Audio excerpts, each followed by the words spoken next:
Okay, so if your business is not visible, nobody online can easily buy from you, even if you have everything that it takes for them to buy.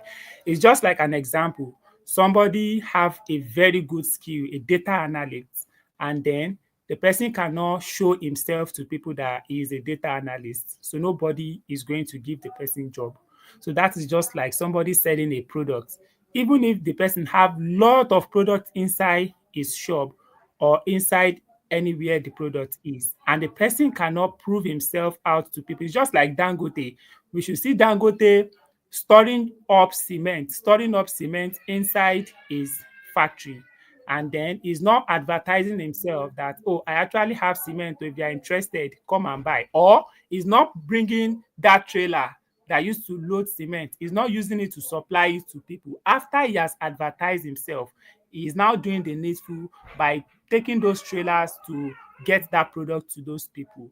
So it will never make sales if he did not do that. So that is one of the benefits and the importance of this social media content marketing skill. So for Dangote doing it physically, everything Dangote have done physically, we that we are on this online space can also do it on this online, moving it to our customer. So one of the major reasons why we are going to, this skill is very important is because it builds something called KLT. It is building something we call KLT. So what do we mean by KLT? KLT simply means know, like, and trust. That is one of the major reasons why this skill is going to be helping us. It allows people to know us, it allows people to like us, and it allows people to trust us through our content. Because majorly what we are going to be learning is how to use content to market what we are selling. And if you don't know the process for you to achieve this, is going to be difficult. And there is this thing, you need to start from building. Once you are done building, that is when you now start marketing. A lot of people start marketing before they build. If you market before you build, people that you are marketing to, when they come to you, they don't see what makes them buy from you, they will definitely leave. So that is why we need to build first before we market. So social media content marketing skill will teach us everything about content, what we need to do in order for us to build our social media pages. Then it will also teach us how to market our product. Now, in this particular skill, I'm going to be teaching you how to run Facebook ad directly from your end. I'm going to be teaching you so that you can be able to do it, because that is the marketing part of it. But before you start running the ad, before we get to the level of running that ad, you are going to build that your social media pages with some content. What type of content are you going to be using to build it? We are going to be explaining it in this particular training called social media content marketing skill. So basically, we have just 8 stages we are going to be covering in this. Please, I hope you can hear me clearly, ma'am. No, I can hear you, sir. All right, ma. So we have 8 stages that we are going to be covering: introduction to social media, setting up our social media pages, understanding our customers' journey, types of media content, organic and paid marketing. How do we do it organically? How do we do it in a paid way? So in a paid way is when I said I'm going to be teaching you how to run Facebook ad. How do we now do it organically? There is a way we generate lead without without paying ad. There's a way we do it. I'm going to be exposing you to ways in which we can also do that. So top social media platform to focus on. So this is going to be depending on the one that best work for you, because normally I'm not going to be considering the fact of me. I'm not going to be considering anybody. I'm only going to be considering the fact of you, so that we can use that to determine, okay, we are going to be using only TikTok, or you are going to be using only Facebook, or so that one is going to be depending on you. So then content creation basics. What are those things that you need to know about content creating? And then content strategy and planning. This is the last thing. After you have known how to do all these things, then you now need to know your content strategy and content planning. What do I mean by that? How do you want to be planning yourself? Today is Friday. So, as a business owner that you are already selling something to people online, you need to have a structure. Okay, this week that is coming, these are the types of content I want to post. Next week that is coming, these are the type of content I want to post. So, how do you plan yourself? Those are the things we are going to be covering in this particular skill. So we are going to be doing it in theory part. I will explain little, and we are going to be doing more of practical, just like the way we have already started building up our social media pages. We are starting from WhatsApp. So we are still going to do that to Instagram, and we are going to do that to Facebook. Yes, we are going to do that to Facebook as well. So that is that about that. So let's get started with the first thing on the agenda that we have, which is the social media content marketing skills. So introduction to it. So before we start, can I ask the question that like, what do you understand when we talk about the social media content marketing? What do you think it could be, the meaning of it? Okay, sir. To the best of my own understanding, social Yes, media ma'am. is like a shop, a store where you take your product there to go and sell. But before you sell, you need to share content that will help with KLT. That's content they will use to know you. They will not like you. Okay, ma'am. People will not bring to them. They cannot trust and buy from you. So meaning you must give value first through that your content. It could be on your social media handle, either Facebook, Instagram, TikTok, YouTube, whatever platform you want to use on social media. So that content you are sharing is to educate your people so as to, maybe now you are into um knowledge. You need to come out and Yes. tell the reason why they need that knowledge. Ah, the way this world is going now, you know you have total knowledge, you start giving tips, you start giving value, this and this. If you don't share this kind of, when you start educating them, just like you now, like you are like, how to make money online, how to do this. People want to hear things like that. Well, Yes. you need to take care of your health. But I cannot just go there and start telling them, buy this product, this product is good. They don't want to know that one. They want to know me first by sharing tips, value. Then through that process, they cannot like it. They cannot like me. Ah, we like what this person is talking to. Ah, this person is talking to me. As if she knows that this thing is bringing me. Then when the like is not there, when the trust is there, I cannot sell to them. That is what I understand. Yes, you have actually said everything all. You said it perfectly well. So that is what the social media content marketing skill is all about.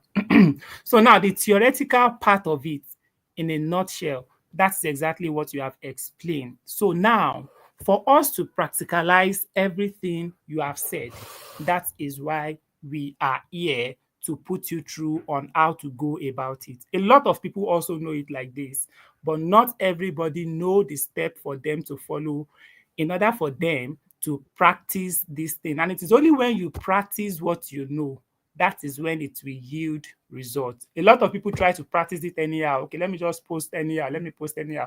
Posting anyhow will not yield the results you want. It is only when you post strategically, knowing what you are doing, that is when you can be able to achieve or get the desired results that you want. And how do you now know what type of content you are going to be posting?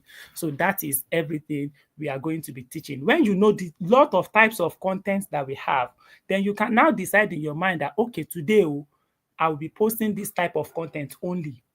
Tomorrow I'll be posting this type of content only. Next tomorrow I'll be posting this type of content only. Why are you going to be doing this? In order for you to be able to post strategically so that when your customers start visiting your page, they can easily trace it that, oh, yesterday this person posted about educational something about um what do we infection. Today, this person is giving us testimonial about people that the infection product has helped.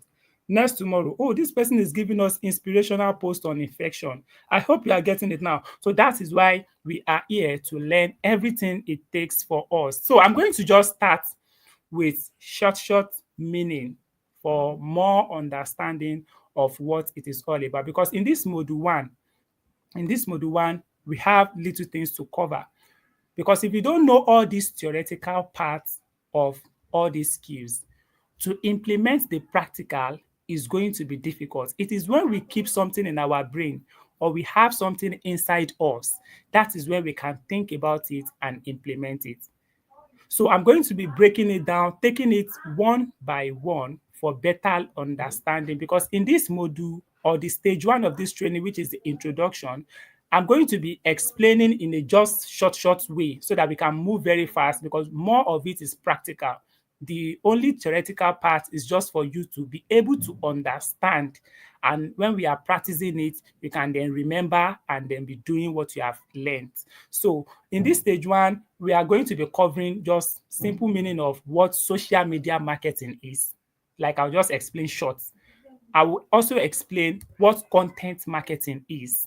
Then I will now join them together so that you can know what social media content marketing is. So that is that about that. And the last thing I'm going to be talking on in this stage one is the benefits of social media for online business, so that when you know the benefits, then you can know what we are working towards and what we want to achieve in this particular skill. Please, ma, I hope you are still hearing me clearly. I'm very much with you, sir. Yes, ma. So now we are to get started with it. We are going to know the meaning of social media marketing. So when we talk about social media marketing, just like the name implies, this is a situation whereby we just market our product through the means of all these social media spaces like Facebook, TikTok, Instagram, and so on. In order for us to do what? In order for us to connect with our customer, for us to be able to sell our products to them. That is just the meaning of what social media marketing is, which I'm sure everybody must actually know it. So, for example, let me just say me advertising my products or any of my service on social media and allowing people to like, oh, see this person, and then maybe they buy from me. So that is just what social media marketing is. Social media marketing is is different from social media content marketing. Please, I hope you are getting it, because social media content marketing has some additional thing inside. When we talk about social media marketing, this is only when you just advertise. This person did not know anything. Let's assume Sulia just started advertising phone online, and the person start posting, and the person is just selling to people, trying to connect himself with people and then to buy from. So that is just social media marketing. So let's quickly move to the second thing, which is content marketing. So when we talk about content marketing is different from social media marketing. Let me say I'm using a phone to do social media marketing, and then I want to use a phone to do content marketing. Or don't let me use that thing. Don't let me get you confused. When we talk about content marketing itself, content marketing just simply means you sharing valuable or interesting content to attract people without telling them to buy that thing. Please, ma, did you understand that statement? You said content marketing is you sharing valuable content without Yes, advertising. yes. Without no, without telling people to buy that thing. Okay. Yes. When you tell people about your product through the means of content. I'm sure you know what content is all about. Okay, let me break it down from the beginning so that you can understand. When we talk about content online, content is everything you see online. Everything that you are seeing online. Maybe you go to Facebook, you go to Instagram, you go to TikTok, you go to YouTube, you go to Google. Everything you are seeing online, they are called content. So that content is divided into two. We have the writing part of content, and then we have the creating part of content. When we talk about the writing part of content, that is where we talk about all this article writing, copywriting, script writing, ghost writing, and all of that. They are still content, but they are in form of writing. So the creating part of content, that is where we are going to be talking about flyer, videos, all this comedy, all these skits. Please, I hope you can see that now. So all those ones too, they are called content. So now, when we now talk about content marketing, this is a situation whereby we advertise our products through the means of that content without telling people to buy from us. That is content marketing. Let me use somebody as an example that are into content marketing and they are making a lot of money. You see all these comedy people, all this comedy or skit maker, something like that. Most of the time, what they are into is content marketing. You will never watch their video and they will tell you to buy something, but they are making a lot of money from you watching their video. How do I mean? Let me use Brain Jotter for example. Brain Jotter is a content marketer, despite the fact that he's just doing comedy for people. How is he now making money through that particular thing? You will notice that I don't know if you are always watching his video so that you can understand, but you can easily relate the example that I'm going to be giving with any other person. So you will notice that sometimes they'll put something on their video. Then they'll be creating the video, but they'll put some link or some other things advertising what they are trying to advertise. But they will not tell you to do that thing. Oh. They'll just put that link there. Maybe let's say the link of maybe one company that is trying to promote. Maybe the company is selling, let's say, rice. So they want to sell rice to the public, but they are looking for ways to sell that rice without telling people to buy. What did they do? They pay people that are skit maker, then they create comedy for a lot of people. So when people are watching the comedy, people will be seeing that logo or that sign or that code or that something that thing person is trying to sell to them. People that are interested will be like, oh, in the Brain Jotter video that I watched yesterday, that was where I saw this promo code. Oh, I think Dangote said if you use this promo code, we are going to be getting cement for 3,000 naira. Them looking that content has made people to buy that particular thing. So what they did there is just what they call content marketing. So in a nutshell, content marketing is just a situation whereby you create something valuable to people. It may be educational posts, it may be inspirational posts that when people see that post, automatically they are going to be buying that thing that you are trying to sell to them. Now, let me come down to your level. You are selling herbal products. How do you now use content marketing to sell your product? I'm still trying to explain social media marketing. I've explained that one. I'm explaining now content marketing before I now join the both of them together. So, content marketing coming down to your level, this is where you are going to be using your product. You are going to be creating content. Your content could be your video. Maybe you want to create a video, educational video, or maybe any type of content. You are going to be creating it. You are not selling that product though. You are just going to be giving them value about the product. Automatically, when you give value about anything you want to sell, you are definitely going to be selling it without telling people to buy that thing. It's not compulsory you now tell, okay, let me give you a simple example that you can understand. I want to sell one of your products that is for infection. Let's say this my phone is it. I'm now saying that you see this particular product you are having, there are three benefits of this particular product. This product, if you are suffering from headache, you are always having headache every night. You see this product, there is one thing inside it that solves the problem of headache. That thing is inside this drug. Another thing is that if you are always having stomach pain, all your stomach pain, any back pain or anything that you have, you see this product has the everything about it. Whenever you just take this product at all, when you take it once in the morning and once at night, all your solution is going to be solved easily. Thank you so much for watching. Please, I hope you understand that simple example that I made now.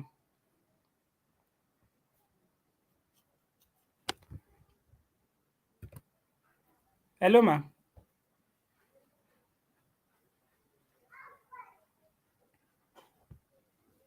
Hello, please, can you hear me?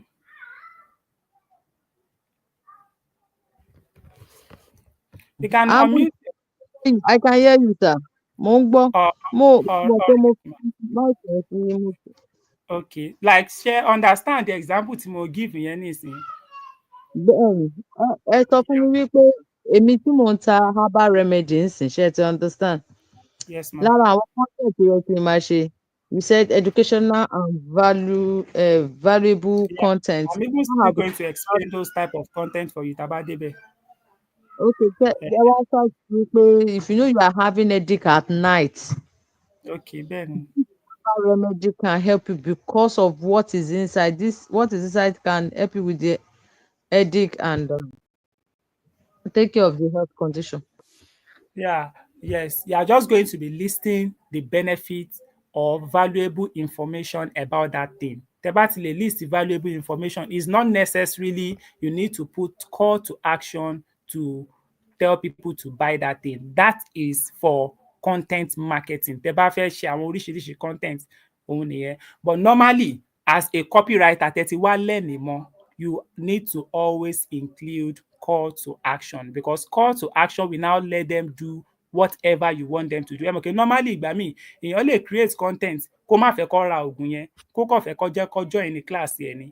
Èèyàn lè create content kó má fẹ́ kó join ní class kó kàn fẹ́ jẹ́ kí wọ́n sign up sínú nǹkan kan ni. So oríṣiríṣi nǹkan tíyàn bá fẹ́ kíyàn ṣe nìyẹn ṣe máa ń add the call to action sí inú content marketing. But tíyàn bá kọ̀ yẹ pé èèyàn nǹkan tíyàn fẹ́ ṣe kó ṣe ni bí kó ra nǹkan yẹn àbí kó ṣe nǹkan yẹn then èèyàn kàn máa sọ ọ̀rọ̀ generally ni. But for you that you have learnt copywriting now, you already know the importance of call to action. So you always need to put call to action in your marketing. I am just trying to explain what content marketing is all about ni. But nísìnyí tẹ́ ti ní knowledge copywriting, you need to always include that in your marketing. So that is that about content marketing. So nǹkan ẹlẹ́ẹ̀kẹta, the third thing we want to talk about in this stage one is now what is that social media content marketing itself. Gẹ́gẹ́ bí mo ti ṣe ṣàlàyé social media marketing, and I've already explained what content marketing tool is all about. So when we now talk about social media content marketing, this is like just the combination of the both of them. This is the combination of what méjèèjì à ń ṣe social media marketing and then ṣe content marketing. We want to now combine the both of them together. This is where we use valuable content, whether it is video, whether it is post o, whether it is story o, on social media platform to now attract people. Eventually, the reason why we want to attract them is to turn them into what? Into people that will start buying from us. So that is what social media content marketing is. Nǹkan tó wà tó dá lé lórí nìyẹn. Please, I hope you now understand that perfectly now. Yeah, wait, I want to get this. You said social media content marketing is the combination of both. Yes, it's the combination of social media marketing and social media content. It's the combination of social media marketing and content marketing. Ẹ mọ̀ pé content marketing yàtọ̀ sí social media marketing. Ẹni tó ń ṣe content marketing, òun kàn fi content create, ó fi content jẹ́ kí àwọn èèyàn rajà ẹ̀ ní láì sọ fún àwọn èèyàn kí wọ́n wá ra ọjà yẹn. Láì fẹnu sọ fún wọn pé buy now. Ó kàn máa sọ fún wọn ní bóyá kó create nǹkan kó ní 3 reasons why this organic soap is better for your skin. Kó dẹ̀ list 3 reasons yẹn fún wọn. So ẹ mọ̀ Okay, káwọn èèyàn tó bá ní organic kíní kí ló máa ṣe bẹ́ẹ̀ yẹn torọ́ ti rí reason yẹn lára fídíò ẹni yẹn tàbí ti rí lára post ẹni yẹn wọ́n máa fẹ́ ra organic soap tẹni yẹn ń tà. But tó bá ń sọ̀rọ̀ nípa social media marketing tóun òun kàn ní pé ká máa polówó nǹkan naturally ní orí social media láti fi connect àwọn èèyàn. okay. So tá a bá wá ń sọ social media content marketing òun ni pé ká máa ṣe gbogbo nǹkan tá à ń sọ yìí à ń post sórí social media ní o à ń ṣe content marketing ní o gbogbo ẹ̀ pátápátá ni à ń pè ní social media content marketing. So do you understand it now? Yes, sir. So léyìí tó túmọ̀ sí in a nutshell that as a social media content marketer ẹ máa need láti máa ṣe gbogbo nǹkan tí gbogbo àwọn yẹn ṣe. You be posting on social media, you be posting valuable content in order for you to turn every of your followers to customers, to buyers.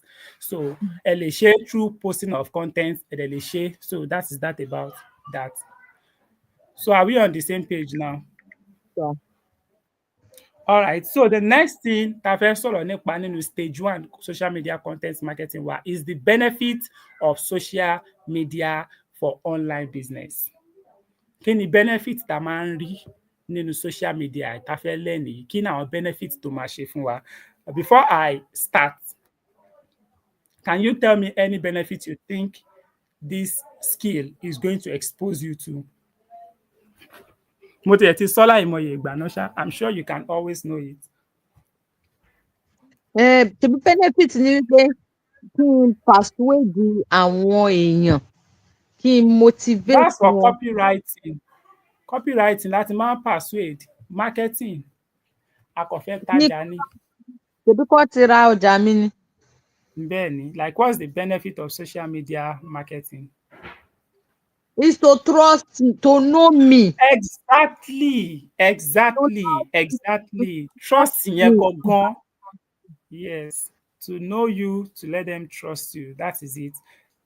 Yes, you are absolutely correct. So when we talk about the benefits of social media content marketing, alákọ̀ọ́kọ́ ń bẹ̀ òun náà ni pé a máa fi ń build the trust.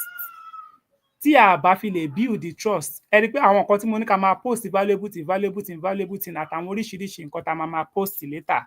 Tá a bá ti dé stage 3, ó dàbí pé ibẹ̀ la ti máa sọ̀rọ̀ nípa àwọn types of content ẹ máa post. Ibẹ̀ lẹ ti máa rí i pé kò ń ṣe educational content nìkan nìyẹn lè post. Oríṣiríṣi content pọ̀ tá a máa fi ń build the trust online. So when we get there, I don't want to jump so that we don't get confused. So, mo ṣe ń try láti mú lẹ́ẹ̀kọ̀ọ̀kan. So one of the benefits is that we are using this content marketing, this social media content marketing to build trust. Tá a bá ti ń post consistently, automatically a máa build the trust níbi tá a wà. Ẹ wò mí nísìnyí, mi ì mọ̀ bóyá ẹ máa ń rí àwọn post mi ń post, mo ti ní content planning mi tí mo fi ń post sáwọn social media mi tó kù.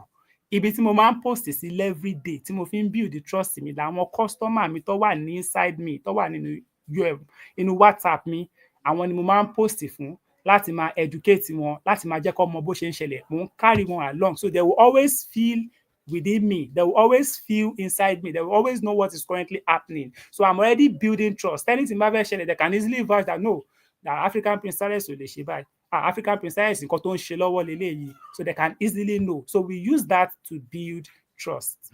Another thing that the benefit of social media content marketing is that ó máa increase the sales wa. Nítorí wípé if people have trusted you, it will be easier for them to buy anything that you promote. Gbogbo ìgbà kọ́ la máa ń polówó ọjà. One of the major mistakes that people make online is that they want to sell.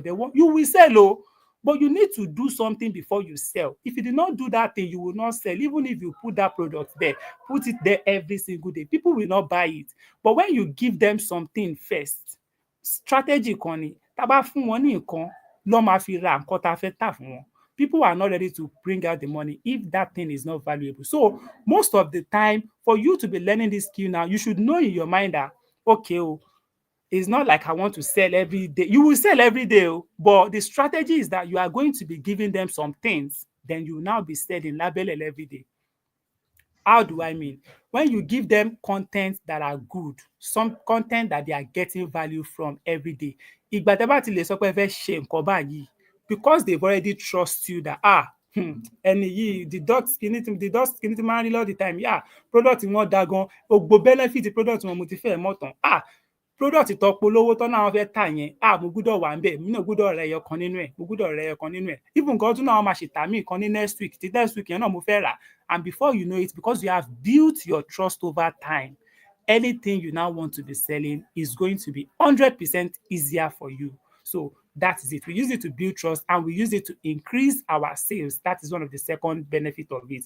Another thing is that kò tiẹ̀ wá le rárá, kò ní ná wa lówó púpọ̀ láti máa ṣe gbogbo àwọn nǹkan yìí, because all your posting, ẹ̀yin lẹ máa ṣe fídíò yín, ẹ̀yin lẹ máa edit ẹ̀, ẹ̀yin lẹ máa post ẹ̀ online. You don't need to start paying all these kit maker because you are already learning this skill. Àwọn companies ńláńlá tí wọ́n ń ṣerú nǹkan báyìí, the owner of the company kò ní knowledge yìí.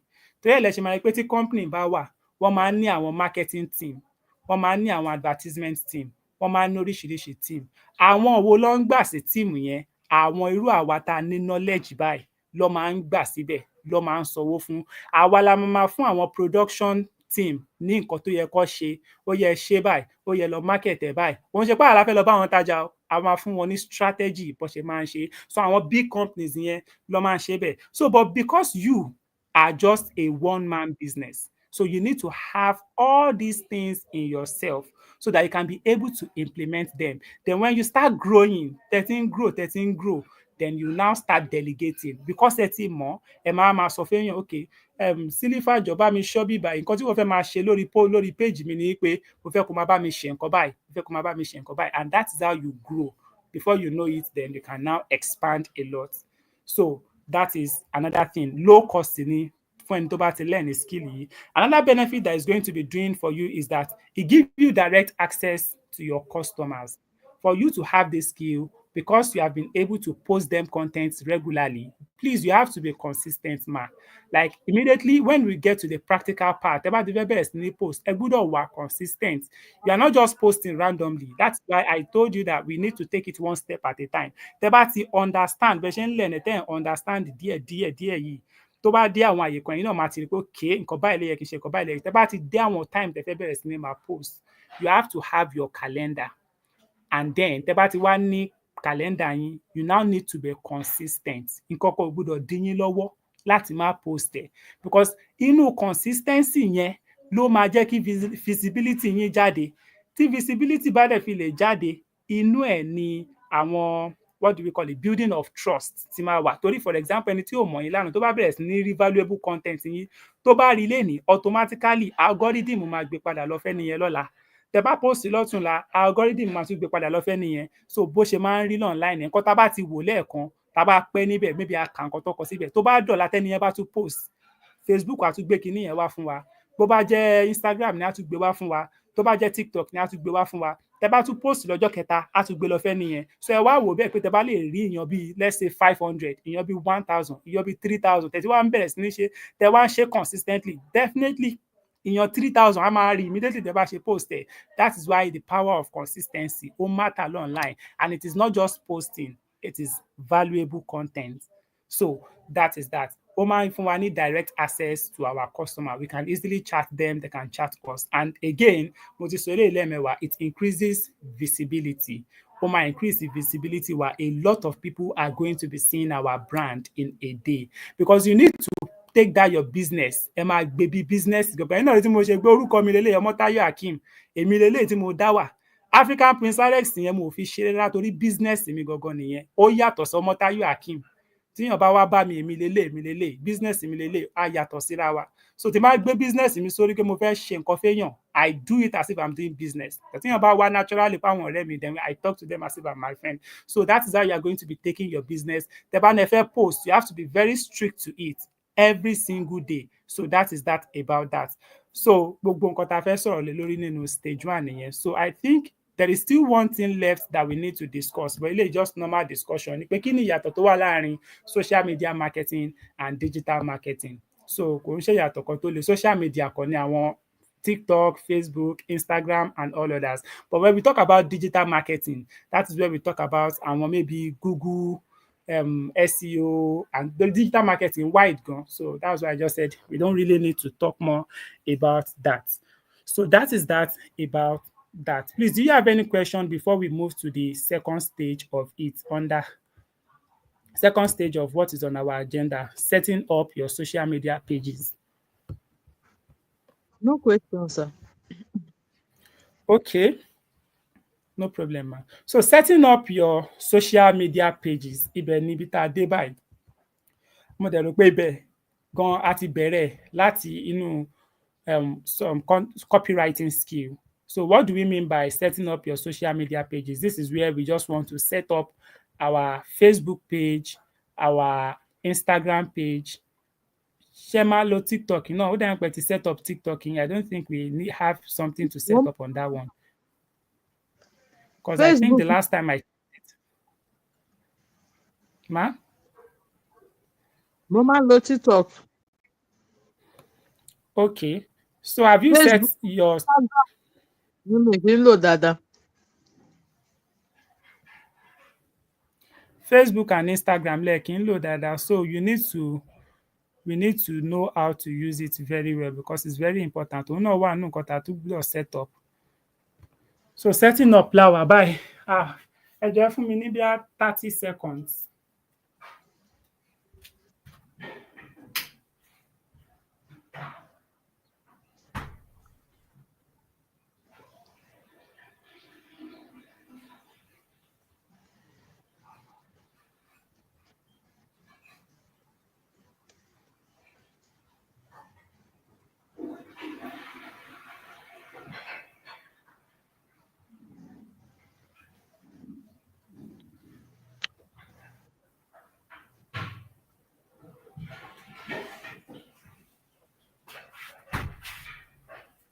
Okay, sorry, I'm back. I'm back now. So I asked a question. You said you don't use Facebook very well. Ẹ náà kì í lo Facebook dáadáa àti Instagram, right? bẹ́ẹ̀ ni wọ́n disable account mi permanently. Permanently. Is That it the was both mad. of them, Facebook and Instagram? Torí mo link ẹ̀. Okay, tán ni ó máa affect méjèèjì. Ẹ tí wàá ṣí mi láti ìgbà yẹn ni. mo ti Okay, because ìmí tẹ́ ṣí yẹn náà, a gbọ́dọ̀ set ẹ̀ up. Ìdí tó ṣe disable ẹ̀, ìdí tó ṣe disable ẹ̀ ó pọ̀. And I would like to, like I think I told you from the beginning that I'm going to share some with you. I'm going to share some with you. But kí lẹ̀yin rò pé post last tó jẹ́ kó disable ẹ̀ ṣe lè ṣàlàyé? ẹ mọ̀ ní kọ́ nǹkan náà tó educate mi. Èmi kàn ń post ni mò ń post. So níbi tí Instagram ti bá post màá fi iye tí mò ń ta oògùn sí, màá fi síbẹ̀. So àwọn tó bá ń bá mi run ad wọn lè run ad láti ibẹ̀. Àmọ́ kan tó ṣẹlẹ̀. My first Facebook náà wọ́n ní wọ́n ti ban ẹ̀. Mi ì lè ṣe ad lórí ẹ̀. Mo wá wò pé okay kí n ṣe backup. Mo tún wá ṣe backup yẹn èrò tún wá pọ̀ ńbẹ̀. So kò sí trust níbẹ̀ kẹ́ to understand. Wọn ò dẹ̀ kí lè lọ sí main. Wọn ò kí lè lọ sí. So mo bá pàdé ẹnìkan ló bá náà lè bá mi fix ẹ̀. Ló bá fix ẹ̀. Ó kọ́kọ́ ní kí n má máa run ẹ̀ láti boot. Wípé kí n máa lọ sí Meta app. Ìgbà tó yá ó lóun ti ṣe kí n má worry. Mo ṣáà post ẹ̀. Mo ṣáà boot. After 3 days wọ́n ṣe sọ fún mi pé àwọn fẹ́ mọ̀ bóyá èmi ni àbí robot. Mo léèyàn ni mí. Wọ́n ní submit ID card mi. Mo submit identity card. Gbogbo nǹkan tí mo ṣe tán fà ní kí n ṣe mo ṣe selfie. Wọ́n ti sọ fún mi wípé mi ò access account ẹnìyẹn bó ṣe sọ pé it has been banned permanently.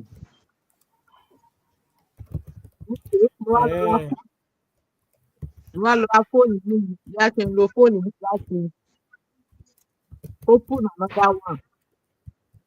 In less than 48 hours wọ́n ti ban ẹ̀. Mo wá pàdé Orúkọ ẹnìkan kan náà lẹ lò àbí? orúkọ kan náà kọ́. Mo wá pàdé ẹnìkan online. Ẹni yẹn wá sọ pé Okay. mi kí n má for now kí n má lo Instagram app. Wípé kí n máa log in through browser. So ìyẹn ni mò ń ṣe. Ó weigh me down. Mo ṣáà ní láti bẹ̀rẹ̀ ṣá. Mo ṣáà ń ṣe. Mo wá gbájú mọ́ TikTok. Okay. So kó tó dìgbà yẹn page tí mò ń lò ní TikTok mi niche down lórí infection. Mo kàn máa ń sọ̀rọ̀ nípa health kìnìkan high blood pressure high blood sugar. Bí ẹnìkan ṣe wá sí wípé bedroom matter, infection kan àwọn èèyàn ò lè ṣe without it o. Mo sọ péèjì mi ní one funny name bíi active gbola nǹkan kan. Lóòótọ́ ìgbà tí mo dẹ̀ kọ́kọ́ lorúkọ yẹn, àwọn èèyàn rọ́ wọlé. Kò pé 1 week mo ní 1000 followers. Èmi á wò pé ẹni tó ń bo ṣé àwọn máa gbọ́rú orúkọ active gbola mi ò fẹ́ o. Bẹ́ẹ̀mi ṣáà ṣe change ẹ̀ nìyẹn.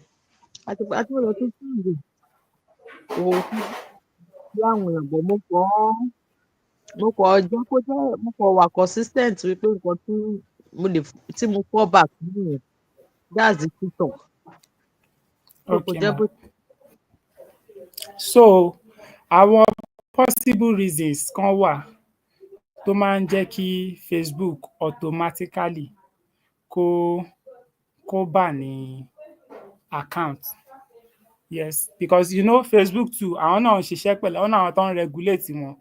So wọ́n dẹ̀ ní gbogbo nǹkan tó ti set sílẹ̀ pé tó bá ṣe ń rí kinní yẹn lórí page èèyàn báyìí wọ́n á stop ẹ̀ automatically ni. So and medical and health niche bó ṣe jẹ́ very good niche tó, tíyàn ò bá farabalẹ̀ kó mọ way around it tàbí kíyàn make more research kó mọ bó ṣe ń ṣe é, ó ṣeé ṣe kó àfẹ́ even WhatsApp tá a wà ẹ́ rí pé wọ́n reject àwọn oògùn yẹn náà, wọ́n reject àwọn oògùn yẹn torí mo sọ fún yín pé mò ń gbá research lọ́jọ́ yẹn ni because there is something about me I like to learn more because the more tí mo bá ṣe learn the more tí knowledge mi á ṣe tó, the more tí knowledge mi bá ṣe tó náà dẹ̀ ni ìyẹn tún ṣe máa grow sí nínú èèyàn. So I made a lot of research. What is currently going on? Why can this be happening? Yes, wọ́n ní àwọn medical something and medical something tó máa ń post yẹn most of them wọn kì í ní NAFDAC. That is what they said. That is one possible reason ni mo ń sọ o. Most of them wọn kì í ní NAFDAC and tí ò bá fi lè ní NAFDAC they cannot promote. Social media is helping us to promote ourselves and promote anything that we are doing. It's just like me tí mo jẹ́ African Prince RX kó wá dàbí ẹnìkan tó yẹ pé nǹkan tóun ń ṣe ni pé nǹkan tó ń ṣe yẹn ó dàbí ẹnìkan tó fẹ́ san owó fún mi lọ́jọ́ kan ni pé kémi bá òun advertise class oní class kóun fi lówó. Ìwọ kọ́ ló ní kinní yìí, ó wá ní kí n bẹ́ẹ̀ advertise ẹ̀. Mo ní kinní yìí pé ad tó gbé fún mi pé kí n bẹ́ẹ̀ send sáwọn student mi bó fẹ́ kọ́ wọn yìí. Èmi ti rí lórí Facebook ọ̀tọ̀ lẹ́ni tó ní, ó wá yá wá sáré delete ẹ̀, ó wá ní bóun run another one. Ṣé rí irú nǹkan tó ṣe yẹn bẹ́ẹ̀ yẹn, nǹkan tí Facebook náà ò fẹ́ káwọn èèyàn máa ṣe nìyẹn. So there are some things that àwọn online naturally wọ́n classify as unverified health claims. Wọ́n classify it as especially Facebook and Instagram and anything tí Meta bá náwó sí, they classify some things as unverified health claim. For example, kíyàn náà òun fẹ́ cure cancer, kíyàn bá náà òun fẹ́ cure cancer tó wá ń ta oògùn tó ń cure ẹ̀, they said according to Facebook they verify it as null and void làwọn law máa ń pè ní pé kò possible ẹni bá fẹ́ cure ẹ̀ kó lọ hospital. Mo lérò pé nǹkan tí mò ń sọ yẹn yé bẹ́ẹ̀ yẹn. So tíyàn bá wá jẹ́ ẹni tó lọ oògùn tóun mú dání yìí ó máa cure cancer, tó bá fi lè gbọ́ statement yẹn cure cancer pẹ́rẹ́ wọ́n máa drop fídíò yẹn fẹ́ nìyẹn. That is one according to my research. Another one ẹlẹ́ẹ̀kejì tí mo tún rí ni pé kíyàn tún máa polówó oògùn kó ní pé oògùn yìí ó máa flush fibroid. Kò yẹ pé àwọn oògùn yẹn ò ṣiṣẹ́ fún kinní yẹn o, but that word ẹ mọ̀ pé àwọn Facebook fẹ́ kíyàn sọ nǹkan tó fẹ́ ṣe ni, wọn ò dẹ̀ fẹ́ kíyàn misinterpret èèyàn. Normally èèyàn mọ̀ pé tíyàn bá lóògùn yẹn ó ní bó ṣe máa ń ṣiṣẹ́ kó tó lè di pé ó ṣiṣẹ́ tó fẹ́ ṣe yẹn. So tọ́yàn bá sọ directly pé ó máa cure, normally it will cure it, but before it cures it you need to pass some like levels. Okay, o máa kọ́kọ́ lò fún 1 year o àbò fẹ́ fi maintain ẹ̀ ní o. So gbogbo àwọn kinní yẹn àti fi sínú ad wa àbí àti fi sínú content wa lè gba time akọ̀ máa kọ́ straight ní this product cures cancer. So irú àwọn nǹkan bẹ́ẹ̀ yẹn wọn kì í fẹ́ rí, tàbí kọ́ ní pé ó máa flush fibroid. I don't really know what is fibroid. So tó bá rí the word flushes fibroid again wọ́n máa bring content yẹn down because wọ́n believe pé oògùn kò lè ṣe kinní yẹn káwọn members àwọn tàbí anybody tó bá ń lo Facebook kó lọ lo hospital. So àwa tá à ń tarú nǹkan báyìí kò ń ṣe wípé a lè ta oògùn yẹn using another words. a lè ta oògùn yẹn using another word, and I'm going to be explaining the possible solution tíyàn lè lò láti fi tà wọ́n. Torí ẹ̀ mo ṣe sọ fún yín pé a máa kọ́kọ́ niche down one. Ẹ rí i pé mo dẹ̀ tẹnu mọ́ pé oògùn yẹn kọ́ lẹ máa polówó. Àwọn benefit la máa polówó, a máa dẹ̀ ṣàlàyé bá ṣe máa ṣe náà, but nǹkan nínú research mi àtàwọn nǹkan tó máa ń jẹ́ kó ban ní Facebook account, òun ni mò ń sọ fún yín. Maybe when you are rewatching this video, you can just note them down. Another thing is that they said maybe you are selling a drug that says it will eliminate diabetes in 7 days. Ẹ mọ̀ pé oríṣiríṣi èèyàn náà ló ń ta nǹkan bẹ́ẹ̀, pé oògùn kan máa eliminate or máa stop diabetes. Ọ̀nà àwọn Facebook kàrú àwọn ọ̀rọ̀ yẹn as unverified health claims. So another thing is that kíyàn máa sọ pé èèyàn ò ní need the surgery again, oògùn táwọn mú dání ó máa cure nǹkan tó ń ṣe wọ́n yẹn. So tó bá ti lè rí word yẹn pé èèyàn ò ní need the surgery, ọ̀rọ̀ yẹn ò straight fún wọn, they count that as misinformation. So wọn ò ní jẹ́ kí post yẹn kó lọ. Even kó yẹ pé oògùn yẹn normally iṣẹ́ tó ń ṣe náà dẹ̀ nìyẹn, tàbí kíyàn máa fúnyàn ní 100% guarantee healing. Tírú ọ̀rọ̀ bẹ́ẹ̀ bá wà nínú, mo lérò pé tí ń note àwọn ọ̀rọ̀ mi yìí sílẹ̀ torí ó ṣe kókó nínú marketing yín, ó ṣe kókó gan. Tẹ́ bá ti lè ṣe mistake sọmọ́rọ̀, ẹ kọ́mọ̀ nǹkan, wọn ò ní allow ọ̀rọ̀ yẹn kó lọ síta. Àtàwọn ọ̀rọ̀ tó bá jọmọ bẹ́ẹ̀, àwọn ọ̀rọ̀ tó bá jọmọ bẹ́ẹ̀, ìyẹn ò gbúdọ̀ máa lò wọ́n sínú àti polówó ọjà wa, because they always want to see the medical proof pé nǹkan tẹ́ fẹ́ polówó yẹn ó rí. Tíyàn bá ní medical proof ẹ̀ bẹ́ẹ̀ yẹn, tíyàn bá submit ẹ̀ tàbí kíyàn post ẹ̀ sí online, tó bá wò látọ̀dọ̀ wọn, they can see that this thing is true. But majorly most of the time, we know that thing is true, is real, but we don't get the approval from the medical, àwọn maybe big hospitals tó máa fún wa pé ó yá lọ polówó kíní ibẹ̀. So that is why they don't usually allow that. So another one is that kíyàn máa advertise the restricted product. Restricted product. So all dẹ̀ sọ pé Facebook restrict, ó dẹ̀ máa ń ban ní advertisement of supplements, herbal treatment or health related products, especially tó bá yẹ pé wọ́n tiẹ̀ wá approve ẹ̀ láti ọ̀dọ̀ NAFDAC tàbí FDA. Wọ́n ní Facebook máa restrict account yẹn straight. How are we going to be going about this? There is always a way, but a gbúdọ̀ kọ́kọ́ mọ ibi tí problem ti ń wá ká tó lè offer solution. By the end of my research, mo padà rí solution, and I'll be sharing it with you and how to go about it. So, but the problem is that they said that Facebook usually restricts, ó dẹ̀ máa ń ban ní àwọn tó bá ń ta supplement, herbal treatment and health related issues. So àwọn míì náà tó máa ń jẹ́ pé alternative or natural cure, wọ́n ní Facebook kò fẹ́ rárá. Facebook kò fẹ́ rárá. And when I'm talking about Facebook, I'm talking about Instagram, and I'm talking about WhatsApp. But I'm repeating again, and I'll continue to say, there is always a way around it. So it includes before and end photo. Àwọn oríṣiríṣi nǹkan bẹ́ẹ̀ yẹn ṣá, wọn ò fẹ́ rí wọn níbi bẹ̀. So àwọn word kan wà tí ẹ pẹ́ dẹ̀ máa ń lò tó máa ń trigger wọn láti jẹ́ káwọn Facebook tètè mọ̀ pé irú nǹkan tẹ́ ń tà lélẹ̀. Tíyàn bá ń lo cure, heal, detox, human cleanses, treatment for disease, no surgery needed, gbogbo àwọn words tí mo dárúkọ yìí, tíyàn bá fi lè fi sínú content èèyàn, immediately ó máa show red flag lọ́dọ̀ àwọn Facebook lọ́hùn pé àwọn táwọn wí yìí ti dé, wọ́n ti post o, wọ́n máa lè tètè mú content yẹn wálẹ̀. Tó bá ti lè rírú àwọn nǹkan bẹ́ẹ̀, so wọ́n máa mú wálẹ̀ ní online. So oríṣiríṣi àwọn nǹkan bẹ́ẹ̀ yẹn làwọn Facebook máa ń lò, tàbí tó bá jẹ́ pé àwọn èèyàn náà ló tún wá report, which I'm sure most of the time people don't usually report. Àwọn word yìí la máa ń lò unknowingly tó máa fi ń jẹ́ kí irú ẹ̀ṣẹ̀ ló kọ́ dàbí ìgbà tó ban account mi ní December last year. Account kìíní mi, kí ni mo ṣe? I was sending too much messages to people torí mo ń run ní ad, èrò yẹn ń pọ̀. tó yẹ mo ní online a máa learn ní experience dẹ̀ ní best teacher wa. tá a bá ti pass through àwọn nǹkan gbà mí yẹn lè máa mọ bí ibi tí ẹ̀rọ yẹn ti ń wá. Wọ́n ban account mi ní bí December 5. Mo bẹ̀bẹ̀, mo appeal, wọ́n ṣe padà. Ìgbà tó ṣe padà, mo try láti wò pé kí ló ṣẹlẹ̀. Àwọn student mi sọ èèyàn kan ló report àwọn míì ń sọ̀rọ̀ pé bí òun message púpọ̀ jù ni. Èmi dẹ̀rẹ̀ anything tó bá ti ṣẹlẹ̀ tó bá jẹ́ problem, because I already read that book that says every problem has a solution. Go and look for the solution. Then I made my research, watch more videos. Okay, kí ló lè fa nǹkan tó ṣẹlẹ̀ sí mi yìí? Àwọn èèyàn mú possible solutions wá. Ibẹ̀ dẹ̀ lèmi dẹ̀ ti di pé okay, líǹkì tí mo fi ń join ni pé kó join ní group mi, ibẹ̀ ni problem ti ń wá. Kò ń ṣe wípé mò ń chat jù. Kí ló dẹ̀ ṣẹlẹ̀? Mo dẹ̀ stop láti má send link yẹn mọ́ sí èèyàn directly láti WhatsApp. Mo dẹ̀ lọ ń send ẹ̀ sí wọn ní orí email, and láti ìgbà yẹn wọn ò block ẹ̀ mọ́. So ìgbà kan wà tó tún block account mi kan náà. Experience tí mo get níbẹ̀ ni pé approach tí mo fi appeal fún wọn, cause I was so annoyed. Ẹ block ẹ lénìí, ẹ ṣí náà la. Ìgbà tó ṣí tán ọ̀túnla ó tún wá reblock ẹ̀, tí mo ṣe bínú sọ̀rọ̀ nìyẹn. Don't you know this is my business account? You don't need to do this and that. I'm working on this and you can see what I'm. Tí mo ṣe báyìí, ọkọ̀ sọ fún mi straight ni. Immediately tí mo drop message yẹn báyìí, kò ju 3 minutes lọ. Wọ́n ní your account, your number can never use WhatsApp again. Àbóyìnbó wo lọ lò. Until today, number yẹn ò lo WhatsApp business mọ́.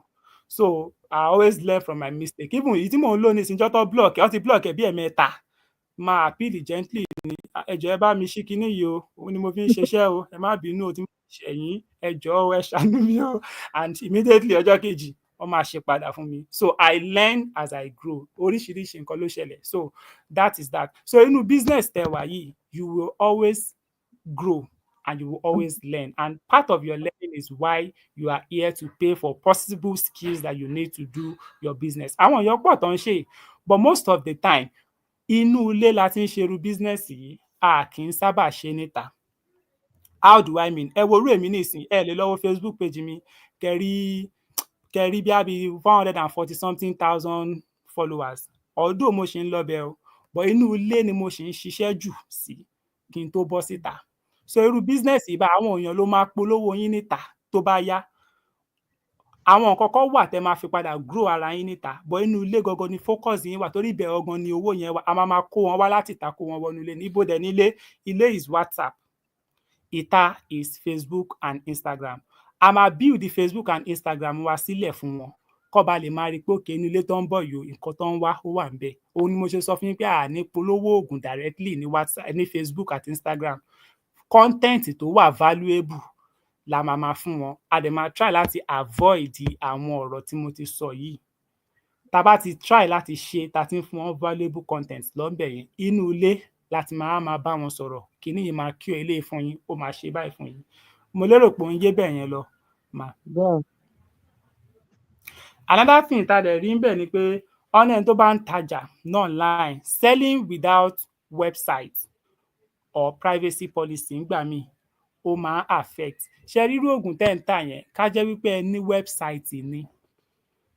Website ni ẹ máa lọ kọ gbogbo ẹ̀ sí. Website is just like a landing page tí èèyàn máa ń store àwọn nǹkan kan sí. Tí èèyàn máa ń kọ gbogbo àwọn nǹkan táwọn èèyàn fẹ́ káwọn èèyàn rí, tí èèyàn máa ń kọ síbi ibẹ̀. Gbogbo oògùn yẹn ẹ máa kó wọn sí orí website yín. Gbogbo key wọn, gbogbo nǹkan tó bá ń ṣẹlẹ̀, ẹ máa fi síbi ibẹ̀. So nǹkan tẹ́yìn kan máa ṣe lórí social media ni pé kẹ́ máa rán wọn lọ website yín. Tẹ́ bá ṣe ń ṣe fídíò báyìí, kọ́ lọ wo website yín. Gbogbo nǹkan tẹ́ ẹ fẹ́ sọ níbi ibẹ̀, gbogbo ẹ lè ṣe fídíò kan kẹ́ fi sínú website yín bẹ̀. Láwọn fídíò tó máa kúnná, tí ẹ pé àwọn èèyàn lè wò, wọ́n lè gbọ́ gbogbo nǹkan. Kò sí website tó affect anything. Website is owned by like Google ló anchor website, kò ń ṣe Facebook. Facebook yàtọ̀ sí Google. Ó mo ṣe ń sọ digital marketing àti social media marketing. Àwọn social media làwọn Facebook. Google is under digital marketing. Èèyàn lè market anything marketable. Tẹ́lẹ̀ ṣe dápẹ́ àwọn scammer, Google ló máa ń sábà lò. Wọ́n máa lọ create website, wọ́n á lọ ṣe gbogbo nǹkan tí ò dá síbẹ̀.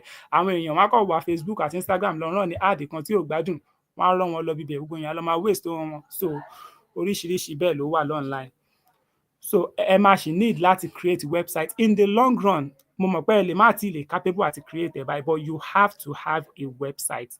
Ó máa tún fún yàn ní more credibility ní online. Tí mo ṣe kéré tó yìí, tí mo ṣẹ̀ṣẹ̀ ń bẹ̀rẹ̀ yìí, nígbà tí mo sọ fún yín pé kí n tó bọ́ sí online, mo really learn ni pé kí làwọn nǹkan tí mo need láti succeed níbẹ̀. Tó yẹ wá mi tiẹ̀ tí succeed rárá, torí mo ṣe ní 5% nínú 100% ni mo ṣe wà. So website yẹn bó ṣe kéré mọ́, mo ti build website kékeré kan fúnra mi. Ó tiẹ̀ ti máa build tó 2 gan sef fún ara mi nìkan, láti fi create credibility mi. Tí èèyàn bá kàn ń sọ̀rọ̀ pé go to my website, lọ wo nǹkan tí mò ń ṣe ńbẹ̀. Tó bá ti wo nǹkan tí mò ń ṣe tán, tó fẹ́ sanwó fún mi, dẹ̀ máa padà bọ̀. Tẹ́ni yẹn bá lọ, mo ti náà student tó ní how can I trust you? You want to trust me? Take my website link, go and look it. so tó bá dẹ̀ débẹ̀ tó rí okay àwọn kọ́ àwọn èèyàn okay ó ń ṣe báyìí ó ń ṣe báyìí ó máa padà wá I've gone through your page and I think I can pay for you, and they pay. Ó kàn dàbí oògùn yìí náà ni tí wọ́n bá ti ń rán lọ website wọ́n máa lóríṣiríṣi oríṣiríṣi, but pending the time you have a website you can always use DM, like DM yín kọ́ máa wá sórí DM yín, òun dẹ̀ ni method tí mo náà máa lò nínú training yìí àti nínú program tẹ́ sanwó fún. So tá a bá tí ìnágbára website, there is alternative, and the alternative is to drive them to your DM. So that is that about that. So kí wá ni àwọn solution tá a lè ṣe? Àwọn solution tá a lè kọ́kọ́ ṣe ni pé they said ká stop using personal account for selling herbal products. Wọ́n ní ká stop using personal account for selling herbal products.